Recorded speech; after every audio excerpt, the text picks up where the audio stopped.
오늘 시간에는 장차 우리가 받을 놀라운 부활체의 영광은 어떤 것인가 라는 제목으로 함께 말씀의 은혜를 나누기를 원합니다. 오늘도 부활의 이 감격스러운 날에 함께 주 앞에 예배한 나누는 우리 사랑하는 성도들과 또 온라인으로 함께 예배드리는 모든 성도들을 사랑하고 축복합니다.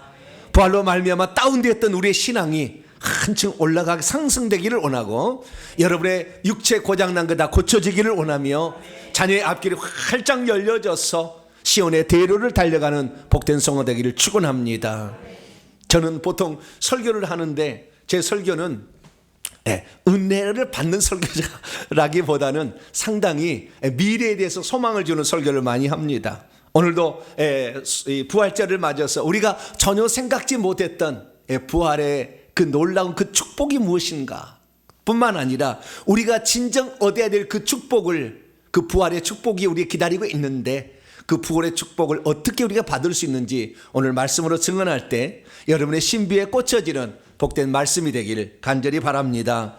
부활이라는 말은 다시 산다라는 뜻입니다. 이 부자가 거듭 부자 다시 부자에다가 활자는 살 활자를 쓰고 있죠, 한자어로.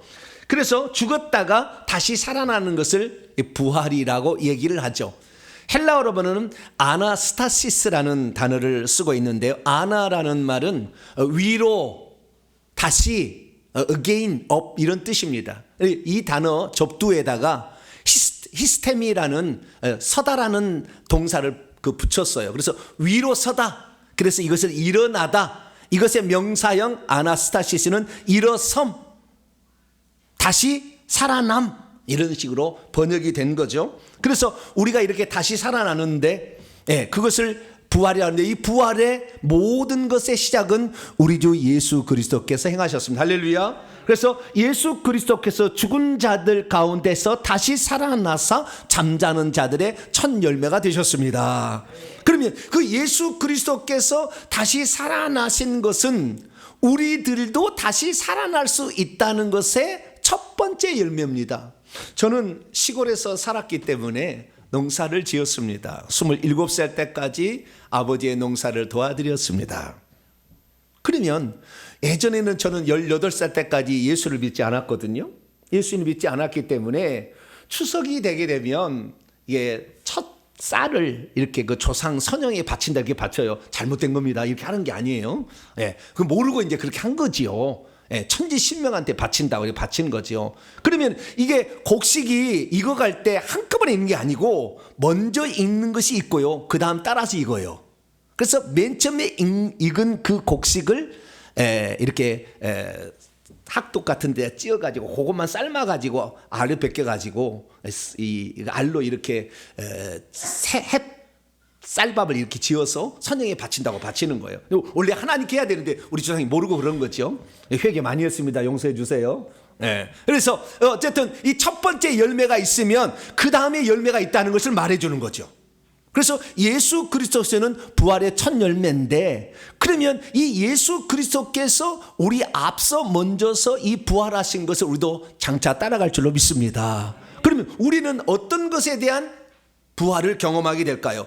육이 다시 부활할까요? 영이 다시 부활할까요? 성경에 보니까요, 창세기 2장 7절 말씀 보면 사람은 육체, 영, 혼으로 되어 있다, 이렇게 말하고 있습니다. 그래서 땅의 흙으로 사람의 육체를 빚으셨고 그 코의 하늘로부터 생명의 수음을 불어넣어서 영이 생겨났고, 그리고 그 둘이 만나자 살아있는 생명체 혼이 나타났다, 이렇게 말합니다. 그래서 사람은 영과 육인데요, 그 가운데 이제 혼이 생겨난 거예요. 그래서 사실은 영과 육으로 되어 있다, 이렇게 말할 수 있죠. 그래서 데살로니가서 5장 23절에 사도 바울도 말하기를 우리가 주님의 재림의 때에 영과 혼과 육이, 몸이 우리 주 예수께서 강림할 때 흠없게 보존되기를 바란다, 이렇게 말하고 있죠. 그래서 우리는 크게 영혼과 육체로 나눌 수 있지만 그 안에 혼이라는 생각과 감정과 의지가 있는데, 그래서 우리가 보통 이 혼은 영에 붙은다 해서 영혼이라고 부르고 육체는 육체로 부릅니다. 그러나 사실 혼은 중간지대에 있어서 육체 속에 귀신이 들어와 있는데 자꾸 이끌어가면 이 혼이 육체를 따라가 귀신을 따라가게 되고, 영 속에 하나님의 성령이 들어오는데 영을 따라가게 되면 성령을 따라가게 되니 저와 여러분은 성령을 따라가는 복된 자가 되길 바랍니다. 그러면 우리가 다시 산다는 것은 죽었다라는 것인데요, 죽음을 전제로 해야 되잖아요. 그럼 무엇이 죽은 것일까요? 죽어야 다시 사는 거 아닙니까? 그래서 우리가 죽었는데 보통 사람이 죽는 것은 육체가 죽는 것을 죽는다 이렇게 얘기합니다. 근데 성경은 육체가 죽는 것은 육체와 영혼의 분리라고 하고 이것을 첫째 사망이라고 하는 것이고, 우리의 영이 또 있는데 이 영이 하나님과 분리되어서 영혼이 분리되어서 떨어져서 지옥에 있으면 이것을 둘째 사망이라 이렇게 부릅니다. 성경에는 둘째 사망이라는 말이 나오고 첫째 사망이라는 말은 안 나와요. 그래서 추정해서 아는 거예요. 근데 거꾸로도 있어요. 첫째 부활이 있고 둘째 부활이 있습니다. 첫째 부활은 뭐냐? 하나님께서 이 땅에서 예수 그리스도를 믿는 자들에게 생명을 준 자들이 다시 살아날 때 생명의 부활로 살아나는 것을 첫째 부활이라고 얘기를 하는 것이고, 그리고 그 다음에 생명을 가지지 않는 자들이 나중에 다시 부활하는 것을 둘째 부활이라고 얘기를 하죠. 이건 요한계시록 20장에 가면 나오는 거예요. 그래서 우리가 부활해야 되는데, 그러면 우리의 부활은 어떤 부활이냐? 이 육체 부활은 아니에요. 왜냐하면 육체는 썩어지면 다시 흙으로 돌아가는 거니까. 그래서 영이 부활하는 것입니다. 할렐루야. 영이 부활해서 몸을 입는 것을 부활체라고 얘기를 하는 거죠. 그래서 저와 여러분은 지금 부활을 기다리고 있는데, 그 부활도 생명을 가진 자의 부활이 있고 생명을 갖지 않는 자의 부활이 있으니, 생명을 갖지 않는 자의 부활을 악인의 부활이라고 그러고 생명을 가진 자의 부활을 선인의 부활이라고 사도 바울이 얘기를 했습니다. 사도행전 24장 15절 말씀을 보게 되면 사도 바울이 벨리스 총독 앞에서 자신을 변호하면서 나는 부활을 믿는다, 하나님에 대한 소망을 가진 자다라고 얘기를 하는데, 장차 악인과 의인의 부활이 있을 것이다 그렇게 말했습니다. 그러면 어떤 부활을 악인의 부활, 어떤 부활을 선인의 부활이라 하느냐? 선한 일을 행한 자는 생명의 부활로, 악한 일을 행한 자는 심판의 부활로 나오는데, 이것이 바로 생명의 부활, 심판의 부활, 악인의 부활, 의인의 부활이야 이렇게 말할 수 있는 것이죠. 저와 여러분들은 주 예수 그리스도를 믿어서 그 생명을 받음으로 선한 일 하다가 생명의 부활에 참여하는 복된 성도가 되길 축원합니다. 하나님이 있는지도 모른 채 하나님의 생명을 받지 않는 자는 세상의 것만 전부라고 생각하고 악을 저질러도 나만 잘 살면 되는 것이고 나만 복 받으면 되는가 생각해서 악을 저지르다가 나중에 심판의 부활에 참여하는 거지요. 우리 저와 여러분은 이 다음 세상에 펼쳐지게 되는데 영혼이 다시 살아나는 그 부활이 있다는 거죠. 그 부활 때 생명의 부활에 들어가게 되기를 축원합니다. 그런데 성경을 보니까 놀라운 사실이 우리에게 말해주고 있는데요. 히브리서 기자가 이런 얘기를 했어요. 이 예수 그리스도를 믿고 로마 이 황제 앞에서 황제를 하나님이라고 시인하지 아니하고 주 하나님을 황제라 하지 아니하고 나의 주 예수 그리스도만을 나의 주 나의 하나님이라고 시인하여 죽은 자들이 심한 고문 앞에서도 살려달라고 말하지 아니하고 구차하게 자신의 목숨을 구별하지 아니하고 나를 기꺼이 죽여달라 그렇게 사모하며 죽어갔는데, 그들은 어떤 부활을 사모했냐면은 더 좋은 부활을 사모했다 이렇게 말하고 있습니다. 더 좋은, 영어로 말하면 better죠. better라고 그러죠. 더 좋은, 더 유익한, 더 훌륭한, 더 가치 있는, 더 유익한 부활이 있다는 거죠.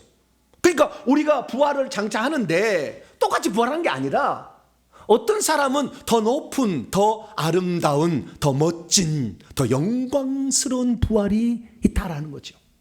그래서 오늘 사도 바울은 그 부활체의 영광을 해와 달과 별과 또 별과 별들의 빛의 크기로서 이걸 비유하고 있는데, 우리 성도들이 장차 부활하게 될 때 우선 생명의 부활에 속한 자가 되길 바랍니다. 그리고 그 다음에 다시 그 부활 안에 있는 사람들을 분류하게 될 때에 거기에서 별의 크기의 영광인가 달인가 해인가 봤을 때에 좀 더 빛을 많이 뿜어낼 수 있는 영광스러운 더 좋은 부활을 차지하는 복된 성도가 되길 바랍니다. 그럼 대체 우리가 어떻게 해야 더 좋은 부활을 얻을 수가 있을까요? 오늘 그 비밀을 한번 살펴보도록 하고, 부활체가 갖는 영광스러움이 육체가 갖는 영광스럽다 얼마나 뛰어난 것인지 한번 말씀을 통해서 살펴보길 원합니다. 오늘 본 말씀은 성도는 흙에 속한 자 곧 아담의 형상을 입은 것 같이 장차 부활 때에는 하늘에 속한 자 곧 마지막 아담이신 예수 그리스도의 형상으로 부활할 것인데, 이때 받을 부활의 몸은 매우 영광스럽다, 매우 존귀하다 이렇게 말하면서 더불어서 그 영광의 정도의 차이가 있다, 다르다라고 말했다는 말씀입니다. 정말 천국에 들어가는 성도들은 똑같은 부활체의 영광을 입는 것이 아니라 서로 다른 부활체의 영광을 입는 것일까요? 대체 더 좋은 부활이란 무엇을 말하는 것일까요? 사도 바울은 그것을 비유로 해와 달과 별과 별과 별들의 영광이라고 표현하고 있는데, 이 본뜻은 대체 무엇일까요? 오늘 본 말씀은 예수 그리스도께서 죽고 부활하신 지 약 25년이 지난 AD 55년경 자신이 개척했던 고린도라는 교회에 보낸 첫 번째 편지 가운데 한 부분인데요. 바울은 고린도 교회로부터 들려오는 소식을 듣고 그들의 분열과 여러 가지 많은 문제들을 들었습니다. 그 중에서 교리에 관한 문제도 있었으니 성도들은 부활하지 않는다는 사상이 그 교회에 휩쓰는 것을 보고 부활에 대한 진리를 설명해 주겠다 해서 따로 고린도서 15장을 통하여 부활의 진리를 말해주고 있습니다. 그러면서 그는 첫 번째 말하기를 내가 부활의 증인이라고 그래요. 나는 직접 부활하신 예수님을 본 자다. 내가 부활의 증인이다. 그렇게 얘기를 하면서 만약에 성도의 부활이 없다고 한다면 예수 그리스도도 부활하지 않았을 거다. 예수 그리스도의 부활이 확실하다면 그분은 우리의 모든 잠자는 자들의 첫 열매이시니 우리도 부활할 것을 믿으라, 그렇게 말했습니다. 그러면서 식물에 씨앗을 떨어뜨리면 씨앗 그대로 있지 아니하고 새로운 형태의 몸이 나오듯이 우리도 죽게 되면은 육체가 아닌 영의 새로운 몸이 나온다. 할렐루야. 그렇게 비유를 통해 말했어요. 그러면서 그 새로운 몸이 나오는데 이 몸이 영광스러움의 차이가 있더라는 거예요. 그래서 어떤 사람은 더 영광스러운 더 좋은 부활을 얻기도 하고 어떤 사람은 더 낮은 부활을 얻기도 하더라라고 바울이 말하고 있다는 것입니다. 믿음이 있어도 성도의 부활에 대하여 잘 모르면 영이 부활한 것이 아니라 육체가 부활한다고를 믿고 무덤을 잘 꾸미게 될 것입니다. 믿음이 있어도 성도의 부활에 잘 모르면 흙에 속한 자의 영광이 각각 다르듯이 하늘에 속한 자의 영광이 각각 다르다는 것은 인지하지 못한 채 그냥 살아갈 수가 있습니다. 믿음이 있어도 성도의 부활에 잘 모르면 천국에 들어가는 성도들은 다 똑같은 부활체를 입는 게 아닌가 이렇게 착각하며 살 수도 있습니다. 믿음이 있어도 성도의 부활에 잘 모르면 오직 땅에 살 때에만 자신의 부활체의 그 영광을 준비할 수 있다라는 사실을 망각한 채 이 땅을 허송세월하며 보낼 수가 있습니다.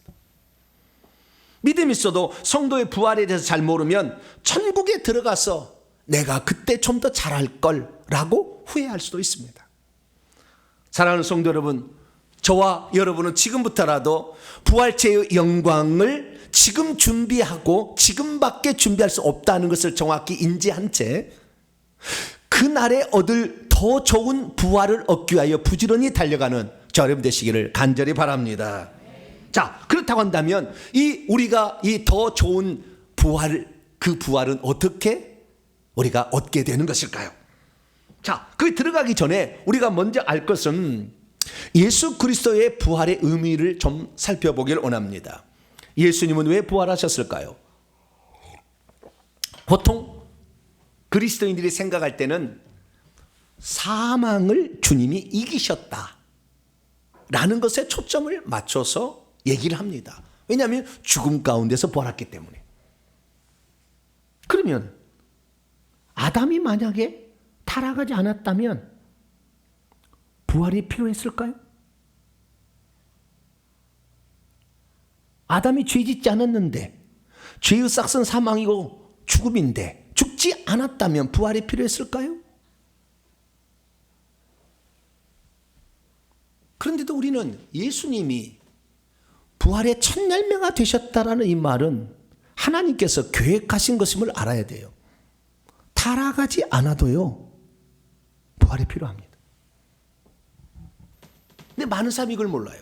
그렇기 때문에 예수님의 부활을 사망 권세를 이긴 것만에 초점을 맞추고 있습니다. 그러나 그게 아닙니다. 그것도 아니라고 말할 수는 없고요. 그것이 맞기는 맞으나 궁극적인 것이 아닌 거예요. 다시 말해서 첫사람 아담이 범죄하지 않았다고 할지라도 부활이 필요했다는 것을 아셔야 돼요. 제가 서두에서 언급했습니다. 이 부활이라는 것은 육체의 부활이 아닌 영의 부활이다. 영의 부활이라는 것은 다시 살아나는 것이지, 그게 핵심인 거예요. 그 다시 살아나는 것은 생명이 있어야 됩니다. 고린도 15장 45절에 둘째 아담, 마지막 아담은 생명 주는 영이 되었다. 생명 주는 영이 되었다. 살려주는 영이 되었다. 생명을 받는 것이 부활한 거예요. 그러니까 우리의 부활은 생명에 초점이 있는 것이지 죽음에 초점이 있지 않아요. 물론 죽음이라는 것은 죄로 말미암아 들어왔기 때문에 아담이 범죄해서 결국에 그 값으로 죄 가운데 빠져서 사망의 맛을 봐야 되는 우리의 인생이지만, 이 사망만을 건지기 위해서, 사망에서 건지기 위해서 부활한 게 아니라 생명을 주기 위하여 부활하셨다는 거예요. 그러니까 후자가 더 강력한 것인데 우리는 사망에서 건진 것만 이렇게 생각하는 거죠. 사망에서 건진 것은 사실 생명을 주기 위한 전 단계 해결입니다. 이것을 다르게 표현하자면 아담과 하와가 범죄한 것을 범죄하지 않은 상태로 되돌린 것이 사망으로부터 건진 거죠. 그 상태에서 아담이 범죄하지 않았더라도 영은 생명을 얻어야 합니다. 그래야만이 영이 영원히 살 수 있어요. 하나님과 함께 영원히 살 수 있으니까. 그래서 하나님께서는 에덴 동산의 생명나무의 형태로 하나님의 생명을 주려고 생각했어요. 근데 그 생명나무의 실과를 따먹기 전에 선악과를 따먹으로 말미암아 마귀의 말을 들어서 사망의 세력을 잡은 자 마귀 안에 포함되어 버렸고, 그렇게 사망에 에서 육체적 죽음까지 맛보는 비참한 인생이 된 거죠. 그래서 주님께서는 사실 이 부활이라는 것은 생명을 얻어서 하나님이 하고자 하는 원래 계획으로 끌고 가기 위한 그 낮아지는 단계를 원래대로 만드는 것이고, 여기에다가 생명을 주어서 또 다른 어떤 계획을 이루가기 위함이에요. 그래서 그 계획을 창세기 1장부터 3장까지 하나님 말씀해 놓았는데, 하나님께서 인간을 맨 마지막 날에 창조한 것은 하나님이 창조한 모든 것을 인간으로 하여금 누리고 살도록 하기 위함이에요. 그래서 창세기 1장 28절을 보게 되면 하나님께서 만물을 아담에게 주신 것은 만물을 다스리고 지배하고 통치하며 살라고 준 거예요. 그러니까 하나님의 원대한 계획이 있었는데, 그 원대한 계획은 하나님께서 만드신 모든 것을 인간에게 주어서 너도 그것을 다스리며 살아라 라고 할 계획을 실현하기 위하여 이 땅에 보낸 건데, 아직 영 속에는 생명이 없었던 거예요. 그 생명을 받아야만이 하나님이 주신 영적인 것, 물질적인 것에 다 왕노할 수 있는 사람이 되는데, 이 아직 생명을 받기 전에 아담이 타락으로 말미암아 결국에 사망에 속한 자, 마귀에 속한 자가 되었기 때문에 마귀로부터 건지기 위하여 하나님께서 죄 삭은 사망이요 피 흘림이 없은즉 죄사함이 없으니까 하나님이 사람 되셔서 죽으심으로 다시 아담의 타락의 전에 원상 복귀시켜 놓은 거예요. 이 죄사함은 그래서 진짜 하나님의 뜻을 이루기 위한 전 단계에 불과하다. 사실 이렇게 봐야 되는 것입니다. 자, 그래서 사도 바울은 뭐라고 얘기했느냐? 에베소 3장 9절부터 보면 영원부터 만물을 창조하신 목적이 비밀로 감춰져 있었다는 거예요. 영원부터 만물을 창조하신 목적은 인간으로 하여금 하나님의 상속자로 만들어서 하나님의 나라를 물려받아서 통치할 계획을 세웠다는 거예요. 그러니까 하나님이 만세전부터 계획한 그 계획 속에 죄사함은 일부분에 불과한 것이고, 이 통치자가 상속자가 되기 위한 하나의 과정으로서 필요했던 거예요. 그런데 그 사실을 구약에 계시가 안 됐어요. 사도 바울이 비로소 성령을 통해 이 사실을 알게 되었어요.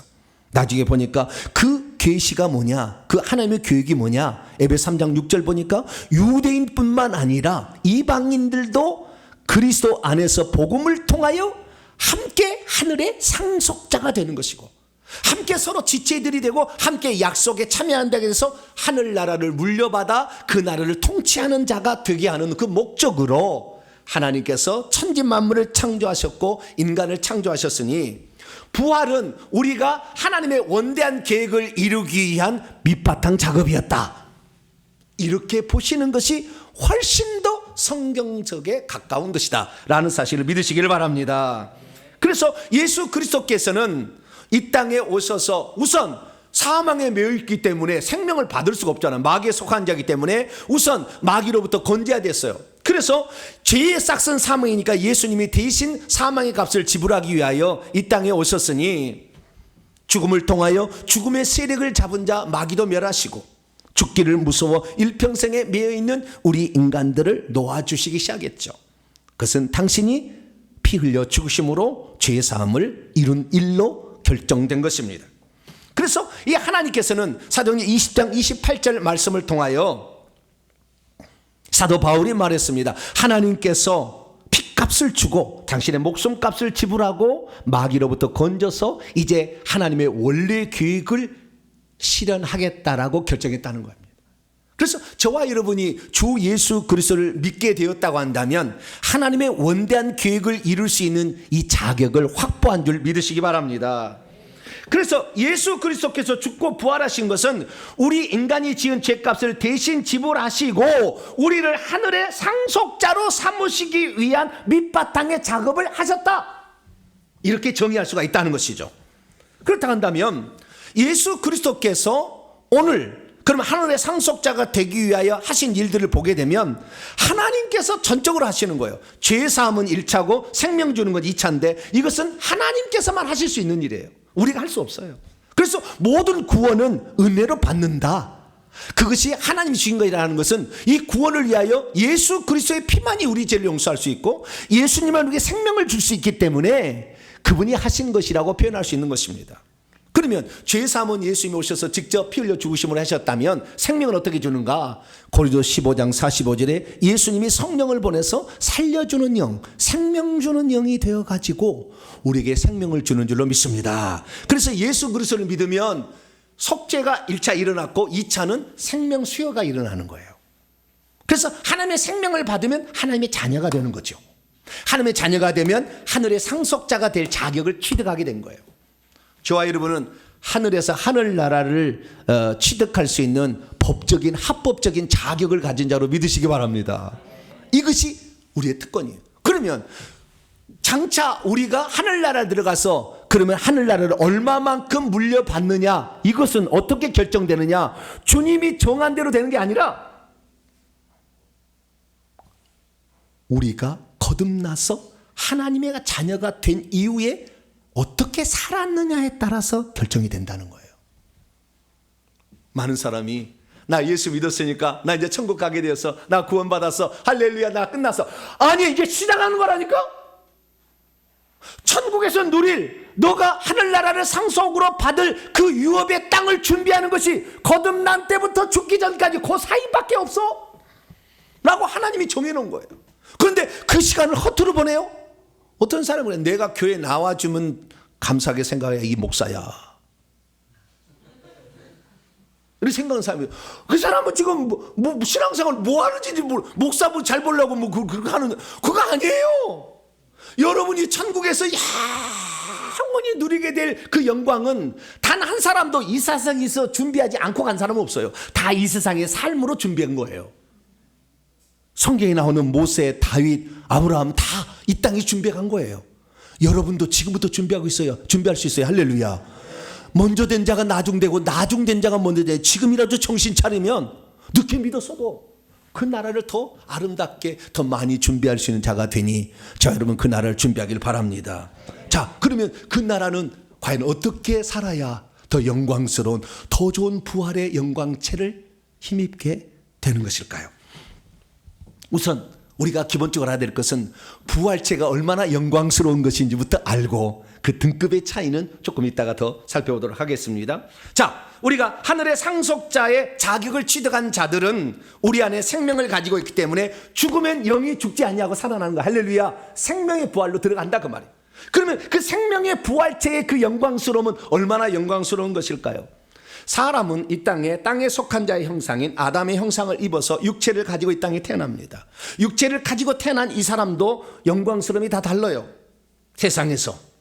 그런데 하늘에 속한 자도 하물며 그러지 않겠습니까? 그런데 그 하늘에 속한 자의 형상을 입는 예수 그리스도로 말미암아 영의 생명을 가진 자가 입을 그 영광스러움은 기본적인 것이 있어요.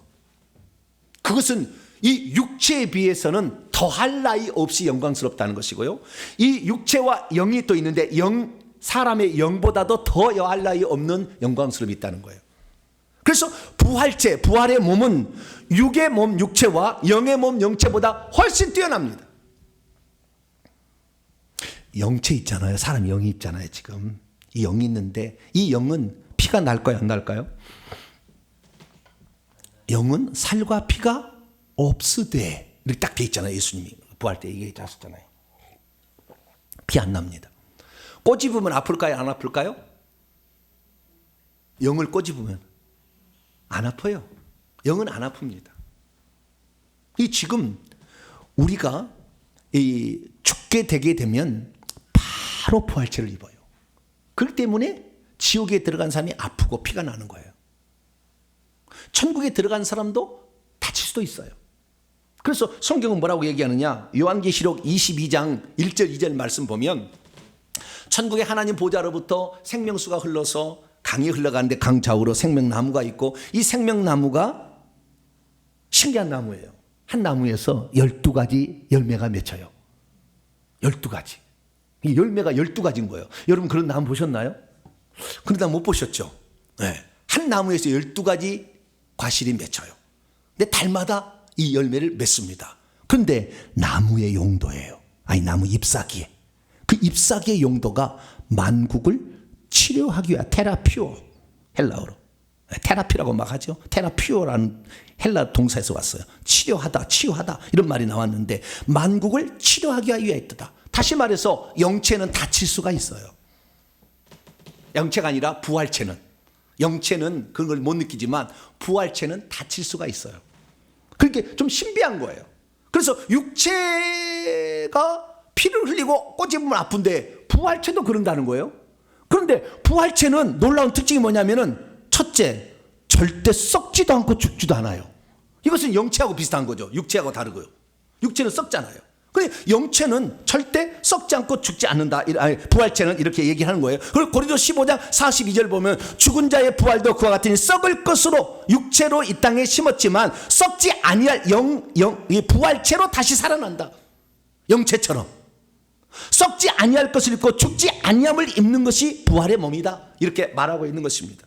그래서 저와 여러분은 천국에 가면은 절대 죽지 않습니다. 근데 지옥에 가서도 절대 안 죽어요. 근데 지옥에 가서 그 고통을 받는데 절대 안 죽으면 좋겠어요, 안 좋겠어요? 죽을 맛이죠, 그건. 사망에 피해간다고 그래요. 근데 천국에서는 절대 죽지 않은데, 근데 거기 천국에서는요, 안 먹어도 안 죽어요. 좋겠죠? 날마다 밥하기. 저희 집사람 보면 매일마다 무슨 반찬을 해야 되나. 오늘은 어느 마트에 가서 할인 판매를 하나. K마트인지 S마트인지 어디로 가야 될지. 오늘은 돼지고기를 해야 되냐, 오늘은 생선을 해야 되냐, 오늘은 핀란드산 아니구나 노르웨이산 고등어를 해야 되느냐, 늘 걱정이에요. 육체는 근데 천국에서는 안 먹어도 안 죽어요. 그런데 먹는 기쁨이 있답니다. 먹는 기쁨이. 그래서 천국에는요 3가지 종류의 음식이 있다고 그래요. 첫째는 과일이 있어요. 과일. 생명과만 있는 게 아니라 다양한 종류의 나무에서 지구상에 없는 수많은 과일들이 있어요. 과일밭에 가면은요, 하하하하하 막 그래요. 너무나 많은 과일이 있어가지고. 그 다음에 젖과 꿀이 있대요. 젖과 꿀이 있대요, 거기에. 그 다음에 3번째는 떡도 있답니다. 젖과 꿀이는 가나안 땅의 예표인데요. 그 다음에 만나는 하늘에서 천사가 먹는 음식이라고 시편에 나와 있는데 이 떡도 있대요. 그래서 오늘 무지개 떡을 준비해 왔습니다. 할렐루야. 오늘 부활주일이라. 그래서 여러분 무지개떡을 잘 드시기 바랍니다. 이 떡도 그 먹는 기쁨이 있다는 거예요. 마시는 기쁨도 있어서 포도주도 마시고요. 그 다음에 생명수도 먹음으로 생기가 항상 기쁨이 충만하고 질병이 하나도 없고 사망, 고통, 슬픔이 없는 그런 세계, 이건 뭐요? 부활체가 들어가서 생명의 부활을 얻는 자들이 그 놀라운 영광인데 저와 여러분이 그날에 들어갈 줄 믿으시기 바랍니다. 뿐만 아니라 이 부활체는요 육신보다 훨씬 강하다고 돼 있어요.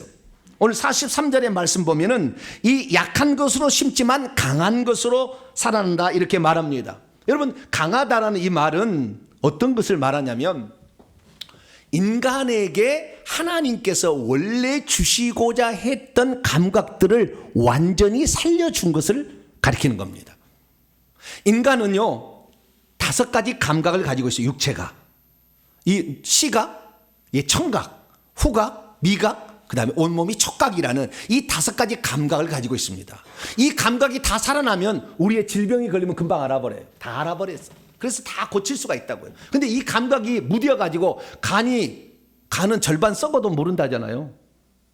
간은 병들어도 모른대요. 감각이 잃어버렸기 때문에. 근데 우리가 감각이 살아나면 병도 다 고칠 수가 있는데 이 감각이 살아나지 못하고 있는데 이 오감이라는 것이 있고요. 그 다음에 사람은 영혼이 있어서 영이 있지 않습니까? 영도 2가지의 감각이 있는 거예요.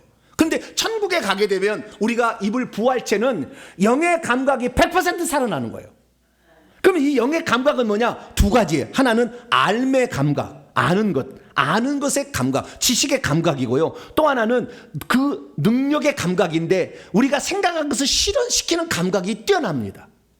그래서 이 한계가 우리 지상에서의 우리가 느끼는 한계를 뛰어넘는 거예요. 그래서 천국에 가서 내가 아브라함을 만났는데 저 사람이 누군고 당신 누구요? 관등성명을 대시오. 이렇게 할 필요가 없어. 그냥 보면은 아이고 아브라함 오셨네. 그냥 알아는 거예요. 왜? 알미, 감각이 뛰어난 상태가 부활체 영광이에요. 그래서 천국에 가면 뭘 배울 필요가 없어요. 그냥 알아버려요. 그냥 다윗이 오셨네 이렇게 아는 거예요. 여러분 다윗 보셨어요? 안 보셨죠? 다윗이 대머리인지 아닌지 보셨어요? 못 보셨죠? 천국에 가시면 알 수가 있어요. 그냥 바로 알아. 이 사람이 다윗인가 아닌가 이렇게 딱 알 수가 있는 거죠. 그게 뭐예요? 알매 감각이 완전히 회복된 상태. 이게 부활체예요. 그 다음에 능력의 상태가 뛰어난 상태. 뭘 가져오고 싶다 그러면 싹 와버려요. 내가 어디 가고 싶다 그러면 순간에 가버려요. 공간의 이동이 아주 자유롭습니다. 천사처럼 빛의 속도로 왔다 갔다 할 수 있어요. 그러니까 천국에 가시면 여러분들 택시 탈 필요도 없고 자가용 좋은 거, 모하비 이런 거 몰 필요 없어요. 그냥 갈 수가 있어. 그냥 다 갈 수가 있으니까 너무 이게 좋은 차 필요가 없어요. 혹시 내가 좀 부티나게 다니고 싶다 그러면 천사한테 천사야 마차를 대령하라 그러면 황금 마차가 딱 대비되어 있어요. 그러면 황금 마차를 타고 다녀요. 좀 신분이 높아야 되겠죠. 부활체 영광이 별 조그맣게 갖고는 안 되고 좀 더 영광이 있으면 마차가 딱 준비돼서 이렇게 또 폼새 나게 갈 수도 있어요. 근데 천국에서 기본적으로 이런 공간의 이동, 그 다음에 아는 지식이 충만하다. 할렐루야. 그래서 이 부활체라는 것은 상당히 높은 수준이고 영광스러운 수준이다. 네, 놀라운 사실은 제가 최근에 알게 된 건데요. 이 땅에 우리가 살 때 회개를 해서 악한 영을 다 내보내고 생명의 성령이 충만하게 되면 영의 감각이 살아난다는 거예요. 내 자식이 미국에 있는데 어떻게 지금 사는지를 내가 영으로 보면은 다 보여버려요. 공간을 초월해요. 알아버려요. 제가 여러분을 위해서 기도하면은요, 여러분의 과거가 보여요. 영상으로 딱 떠요. 여러분의 미래를 어떤 것인가 제가 보여달라고 하면요, 미래가 딱 떠요. 지금 현재 어떻게 하고 있냐? 그럼 보여주면 딱 어떤 장면이 딱 보여요. 영적인 감각이 살아난 거예요. 심지어 내 속에 내가 지금 그 회개에서 귀신을 쫓아내고 있잖아요. 내 자식이 지금 귀신이 있어가지고 내 자식은 신앙도 없고 잘못된 길로 가고 있잖아요. 엄청난 많은 영들이 들어있는 거거든요. 근데 내가 와라 그러면 이 영이 공간을 초월해서 이리 와요. 나가 그럼 나가는 거예요. 이렇게 하려면 여러분 회개 많이 하시면 됩니다. 최근에 알게 된 사실이에요. 근데 이것은 지금 맛보기고 천국에 가면 완전체가 됐다 이거예요. 이것이 바로 부활체문. 그래서 예수님은 부활하신 후에 음식을 먹기도 하고 벽이 있으나 벽을 뚫고 가버리잖아요. 이거 아무 상관이 없는 거예요. 그냥 가는 거예요. 왜? 그 밀도가, 영의 밀도가 육체가 살고 있는 이 물질 세계의 밀도보다 높기 때문에 뚫고 들어가요. 그럼 어떠한 질병도 뚫고 들어가서 파괴를 할 수가 있는 거예요. 그래서 우리가 하나님의 능력이 우리에게 들어오게 되면은요, 질병이 확 나와버려요. 왜? 질병을 뚫어서 파쇄를 해버린다니까. 믿지를 못해서 그런 거지, 지금.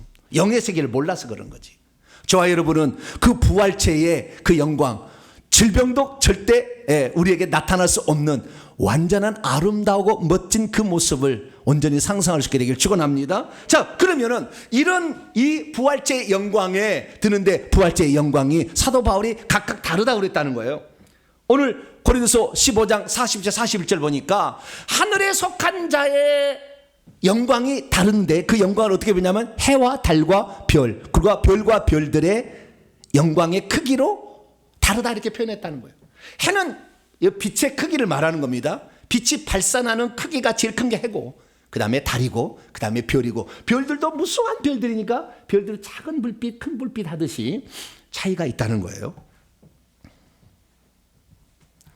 그런데 헬라어를 보면 대단히 재미있는 말이 나오는데요, 우리가 하늘에 속한 이 부활체의 영광과 땅에 속한 육체의 영광이 있는데, 땅에 속한 육체의 영광과 하늘에 속한 그 부활체의 영광은 헤테로스라는 단어로 다르게 표현했어요. 그런데 천국에서 우리가 누릴 그 영광은 해와 달과 별들인데 알로스라는 단어로 표현하고 있어요. 그럼 헤테로스의 단어는 뭐고 알로스의 단어는 뭐냐? 헤테로스는 종류가 아예 다른 것을 딴이란 뜻이에요.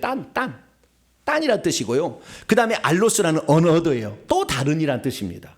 그러니까 같은 종류의 다른 것은 알로스고, 종류가 다른 것은 헤테로스인데, 땅의 영광과 하늘의 영광은 헤테로스예요.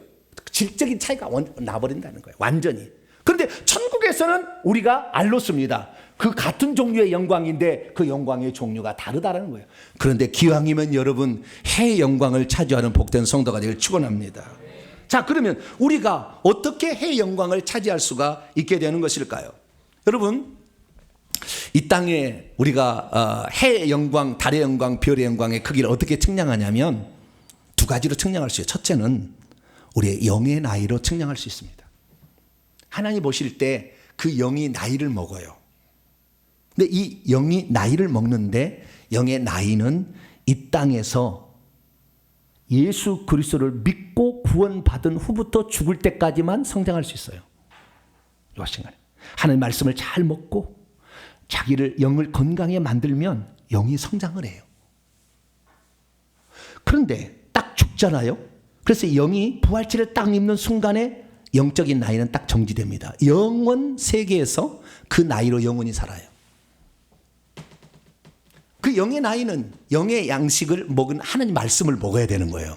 그래서 그 하나님 말씀을 먹게 되면, 그 먹어서 그냥 귀로 이렇게 흘려드리는 게 아니라 그대로 삶으로 실행하게 되면 영의 나이로 바뀌어요. 할렐루야. 그래서 영의 나이가 성장을 하는 것처럼 마찬가지로 우리가 이 땅에서 어떻게 살았느냐에 따라서 하늘에서 우리가 누릴 부활체의 영광을 준비할 수가 있는 거예요. 그런데 그 부활체의 영광을 사도 바울은 해, 달, 별과 별들의 영광이라고 네 종류로 이렇게 얘기를 해놨어요. 그런데 사도 바울만 그렇게 얘기한 게 아니라 다른 사람도 그렇게 얘기했어요. 구약의 솔로몬이 아가서를 썼는데, 이 왕과 관련된 사람을, 신부를 네 종류로 표현하고 있어요. 아가서 6장 8절 9절 말씀 보면 왕에게는 옆에 왕비가 있어요. 왕후가 60명이 있고요. 그 다음에 후궁 비빈이 80명이 있고요. 무수한 시녀들이 자기를 섬기기 위해서 준비하고 있고요. 그러나 내 비둘기, 내 완전한 자, 술람미에 내가 사랑하는 그 사람은 한 사람뿐이다, 이렇게 얘기합니다. 그래서 우리는 이 네 종류의 신부가 나중에 천국에 가면 이 등급이 결정이 되는 거예요. 그러면 그걸 제가 도표로 좀 준비를 해봤는데요. 아가서에는 왕권 신부, 왕후 신부, 비빈 신부, 시녀 신부라는 신부의 계급이 있어요. 이 신부들은 다 성 안에, 예루살렘 성 안에 왕궁에 사는 자들입니다. 왕궁에 살지 않냐고 성 안에 사는 자는 평민이에요. 평민 중에서도 고관이 있고 일반 평민이 있는데, 자, 어쨌든 이 왕궁 안에 사는 사람은 왕의 딸과 같은 왕권 신부, 그 다음에 왕의 부인 왕후, 그 다음에 왕의 첩인 비빈, 그 다음에 왕을 돕는 시녀. 언제라도 시녀는 나중에 사랑을 받으면 그 부인으로 바꿔지잖아요. 그리고 요 종류의 네 종류의 신분이 있듯이 우리가 천국에 들어갔을 때도 우리가 이 땅에서 어떻게 살아가느냐에 따라서 신분의 차이가 있으니 제사장에서 하나님을 섬기는 제사장에도 네 종류가 있는 거예요.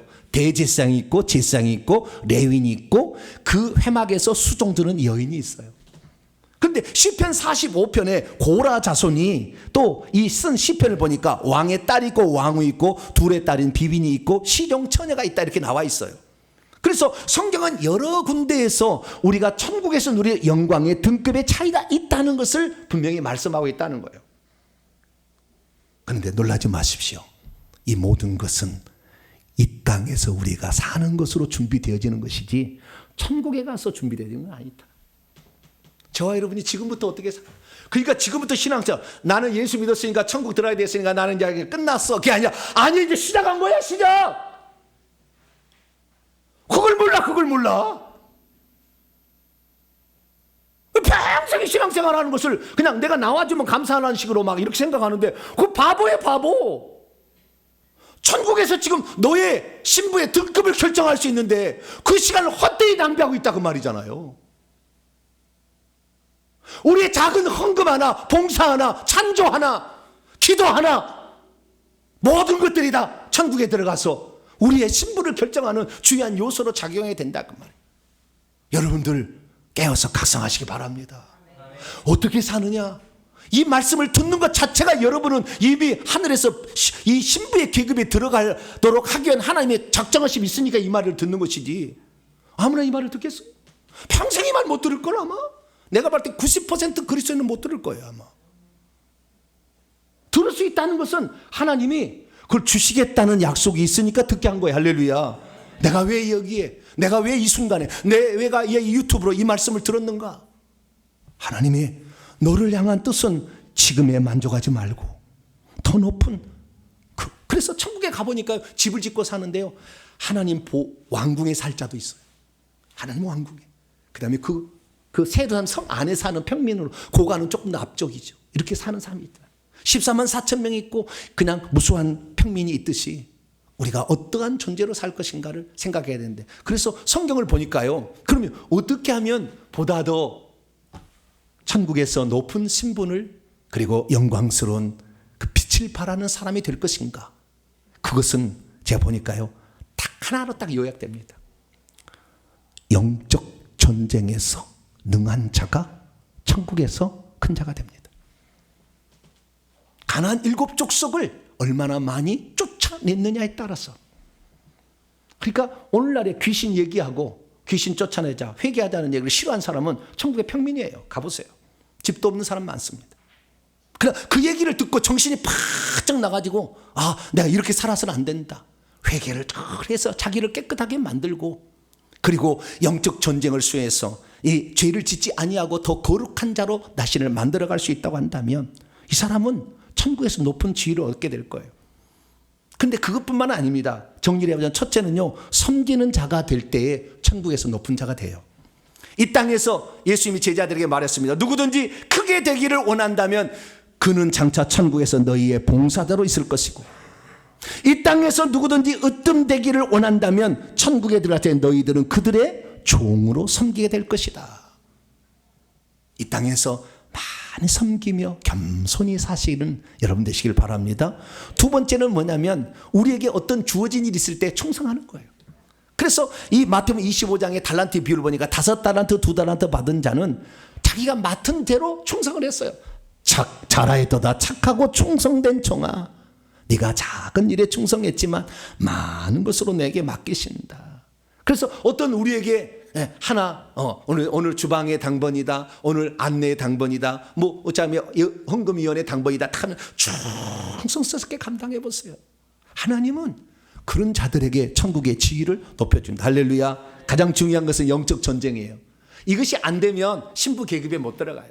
영적 전쟁은 에베소 6장 17절 말씀은 성령의 검으로 칼로 찌르는 일을 하는 것인데 이 하나님의 그 말씀을 제대로 이용해서 악한 영들을 쳐부술 수 있는 자가 높은 계급을 얻게 돼요. 높은 계급. 최고의 꼭대기에 올라가면 천국에 들어가면 여러 행성을 다스리는 자까지 높여줘요. 가시면 알아요. 제 말이 거짓말인지 아닌지는 가시면 알아. 그래서 우리는 하나님의 날마다 전신갑주로 입어야 되는데 그 전신갑주의 가장 중요한 무기는 하나님 말씀입니다. 할렐루야. 하나님 말씀을 듣고 순종할 때 그때 그 무기가 장착이 되는 거예요. 믿어지게 될 때 이 무기를 내가 사용할 수 있구나. 악한 것들을 찔러버릴 수가 있는 거죠. 그래서 칼과 불과 방망이와 진노의 포도주를 사용해서 악한 영을 쳐부술 수 있을 만큼 영적 전쟁의 수행 능력에 따라서 신분이 결정이 되는 거예요. 전사가 돼야 되는 거죠.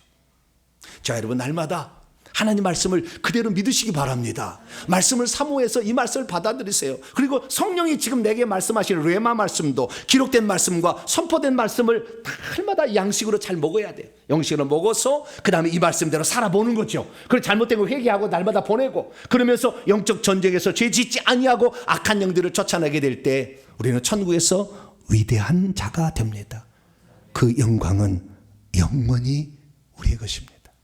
그것을 지금부터 잘 준비하는 저와 여러분 되시기를 간절히 바랍니다. 거룩하신 하나님 감사합니다. 많은 사람이 예수 믿으면 난 이제 천국 백성 됐으니 이제 뭐 적당히 살아도 되겠다. 어리석은 그런 고백을 하고 있습니다. 주님, 하나님의 생명을 받은 자가 비로소 하늘의 상속자가 될 첫 출발을 한 것인데 그것을 모른 채 살아가고 있습니다. 주여, 우리들 몸된 교회를 통하여 세상 사람을 잘 섬기게 도와주시옵고 오늘도 나의 가족이 천국 갈 수 있도록 열심히 기도로 섬기고 우리가 가진 은사와 달란트로 주께 영광을 돌려서 천국에 들어갔을 때에 해와 달과 별들이 있다듯이 그 해의 영광에 도착하는 우리 모두가 되게 해 주옵소서. 우리 주 예수 그리스도의 이름으로 기도하옵나이다. 아멘. 할렐루야. 그래서 사도 바울은 내가 아직 잡은 줄을 여기지 아니하고 오직 한 일 뒤에 있는 것을 잊어버리고 앞에 있는 표대를 향해 지금도 달려간다. 그렇게 달려갔다는 거예요. 그래서 그는 고린도 15장 마지막 절에 뭐라고 얘기했느냐? 견실함을 흔들지 말고 항상 주의 일에 더욱 힘쓰는 자들이 되라. 너희의 수고가 결단코 헛되지 않고 다 기억된다 말씀했으니 우리의 모든 수고가 오늘도 더욱더 하나님을 향하여 열정과 사랑으로 펼쳐지게 되길 간절히 바랍니다. 자, 선포합니다. 감사하게 시작. 주여, 천국에서 성도들이 입게 될 부활체의 영광이 각각 다르며 더 좋은 부활이 있다는 것을 알게 하시니 감사합니다. 주여, 부활체는 육의 몸과 영의 몸과도 달라 썩지도 죽지도 않을 뿐더러 육체보다 훨씬 더 강하다는 것을 알게 하시니 감사합니다. 주여, 예수 그리스도의 죽음과 부활은 하나님께서 인간을 만세전에 상속자로 계획하셨던 일의 첫 출발이었음을 알게 하시니 감사합니다. 주여, 부활체는 인간이 가진 오감뿐만 아니라 알의 감각과 능력의 감각이 완전히 회복된 몸이라는 것을 알게 하시니 감사합니다. 주여, 부활체의 영광은